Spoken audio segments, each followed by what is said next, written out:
مبارزه سپیتامین با اسکندر. سپیتامین با مقابل اسکندر قوه لازمه جمع کردن نمی توانست. اسکندر مقدونی نوکت مرکز سوخت جنوبی را گرفته شهر و دهه های آنها را خراب نمود و ذخیره های آنها را از خود کرد.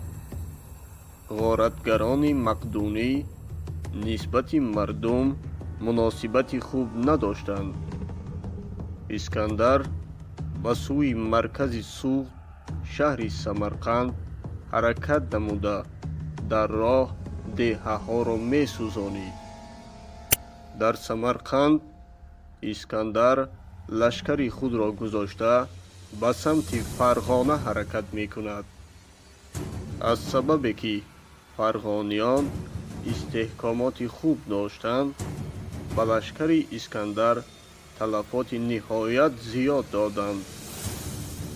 پس از فتح قلعه از 30,000 محافظتگر تنها 8,000 باقی ماندند و خلاص.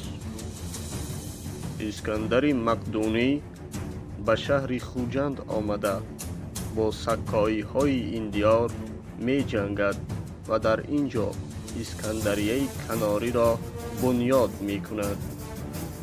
هنگامی در شهر خوجند بودنش 7 شهر ساحل این رود شورش برداشتند که کلانترین این شورش ها شورش بود در کیراپال. اسکندر برای پخش این شورش در کیراپال سرلشکری با تجربه خود کرته را روان نمود.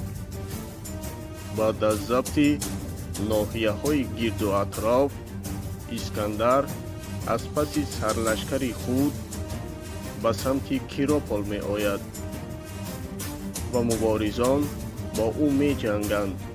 اسکندر این شهر را با دشواری های زیاد به دست می آورد.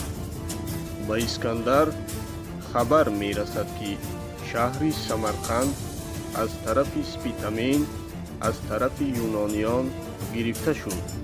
یعنی این شهر از دست یونانیان آزاد کرده شد.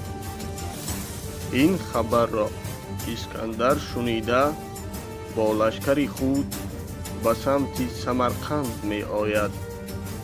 با آمدن اسکندر به شهر سمرقند سپیتامین از شهر بیرون شد و او با لشکر خرد خود چندین مراتبه به طور گریز جنگی به اسکندر مقدونی و لشکریان او ضربه های بیشمار میزد و تلفات ها میداد.